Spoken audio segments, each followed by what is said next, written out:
നമ്മൾ ആദ്യമായി ചെയ്യേണ്ടത് 3 ടീസ്പൂൺ പൗഡർ ഇതുപോലൊരു ബൗളിലേക്ക് ചേർത്ത് കൊടുക്കണം. അതിനുശേഷം നമ്മൾ ഇതിലേക്ക് ആഡ് ചെയ്യേണ്ടത് വൈറ്റ് ഗ്ലൂ ആണ്, അതായത് ഫെവിക്കോൾ. അതും 3 ടീസ്പൂൺ കൂടി ആഡ് ചെയ്യുക.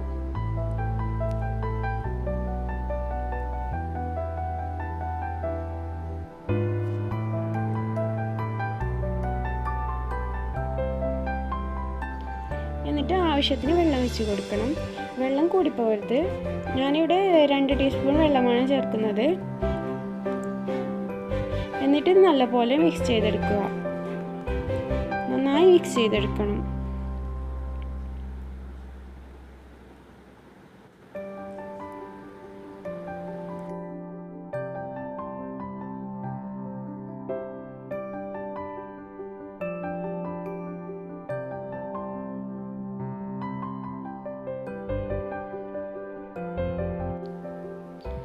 ഇത് നല്ലപോലെ തന്നെ മിക്സായി വന്നിട്ടുണ്ട്.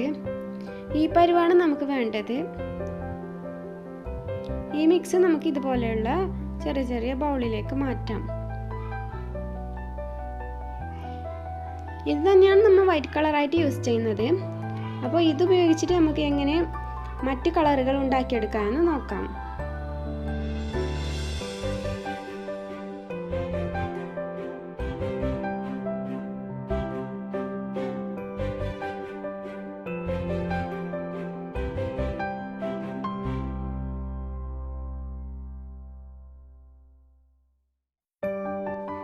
അപ്പോൾ ഈ കളർ വെച്ചിട്ടാണ് കേട്ടോ നമ്മളിത് ചെയ്തെടുക്കുന്നത്.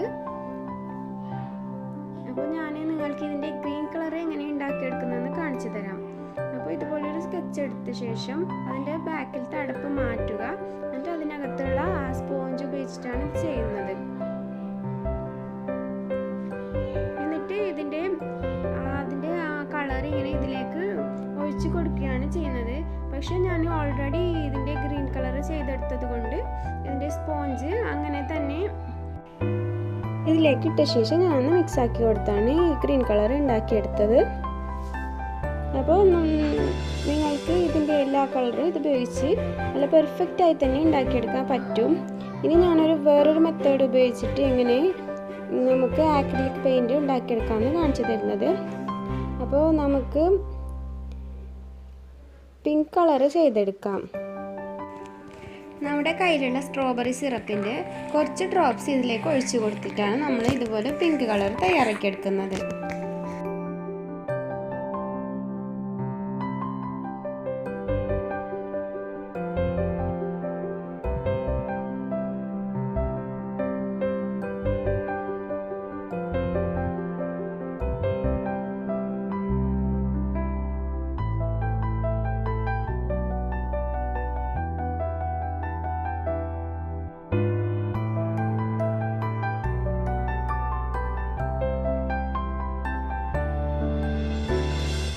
ഇതിപ്പോൾ നല്ലൊരു പിങ്ക് കളറാണ് നമുക്ക് കിട്ടിയിരിക്കുന്നത്. ഇനി ഞാൻ നിങ്ങൾക്ക് യെല്ലോ കളർ എങ്ങനെയാണ് ഉണ്ടാക്കിയെടുക്കുന്നതെന്ന് കാണിച്ചു തരാം.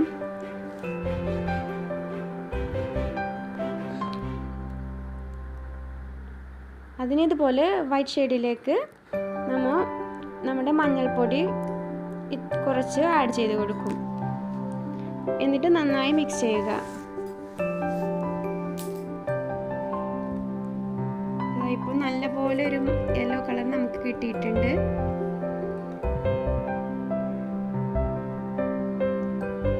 എത്രത്തോളം മിക്സ് ചെയ്യുന്നതോ അതിനനുസരിച്ച് നമുക്ക് നല്ല ഷെയ്ഡിലുള്ള കളർ കിട്ടും.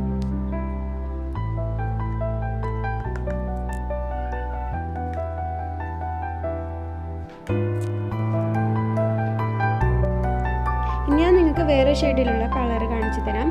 നമ്മുടെ പെന്നിൻ്റെ റീഫിലിൻ്റെ ഇങ്ക് വെച്ചാണ് ഇത് ചെയ്തെടുക്കുന്നത്.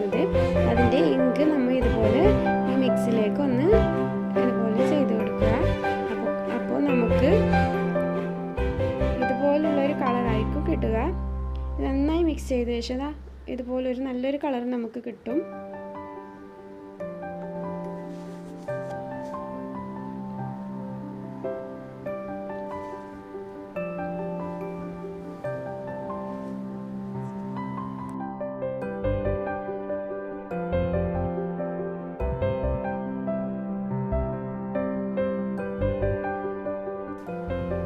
ഇനി ബ്ലാക്ക് ഷെയ്ഡിലുള്ള കളർ കാണിച്ചു തരാം. നമ്മുടെ ഐലൈനർ ഇതുപോലെ നമ്മുടെ വൈറ്റ് ഷെയ്ഡിലേക്ക് ആഡ് ചെയ്ത് കൊടുത്താൽ മതി. നമുക്ക് നല്ല ബ്ലാക്ക് കളറായിരിക്കും കിട്ടുന്നത്.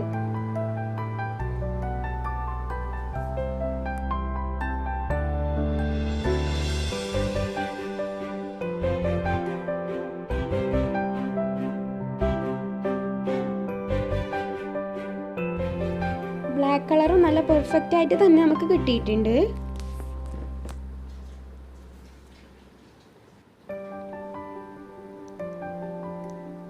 അപ്പോൾ ഇത്രയും കളറാണ് നമുക്കിവിടെ കിട്ടിയിട്ടുള്ളത്. അപ്പോൾ ഞാനിത് നിങ്ങൾക്ക് ഒന്ന് വരച്ച് കാണിക്കാം.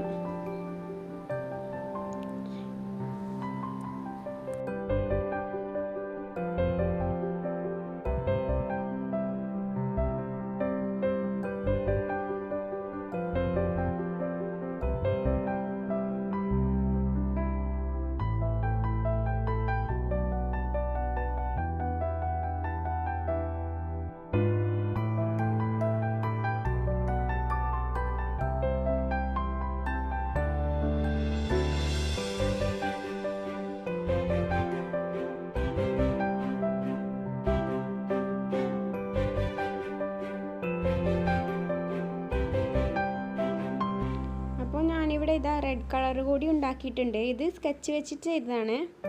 അപ്പോൾ നമുക്ക് ഈ കളേഴ്സൊക്കെ അങ്ങോട്ടും ഇങ്ങോട്ടും മിക്സ് ചെയ്തിട്ടും പുതിയൊരു കളർ ഉണ്ടാക്കാൻ പറ്റും. അപ്പോൾ എല്ലാവരും അതൊന്ന് ട്രൈ ചെയ്ത് നോക്കുക. അപ്പോൾ നിങ്ങൾക്ക് എൻ്റെ ഈ വീഡിയോ ഇഷ്ടമായാൽ ലൈക്ക് ചെയ്യുക, ഷെയർ ചെയ്യുക, അതുപോലെ തന്നെ കമൻറ്റ് ചെയ്യുക. ഇൻഷാ അല്ലാഹ് പുതിയൊരു വീഡിയോയുമായി വരുന്നത് വരേക്കും ടേക്ക് കെയർ ആൻഡ് ബൈ.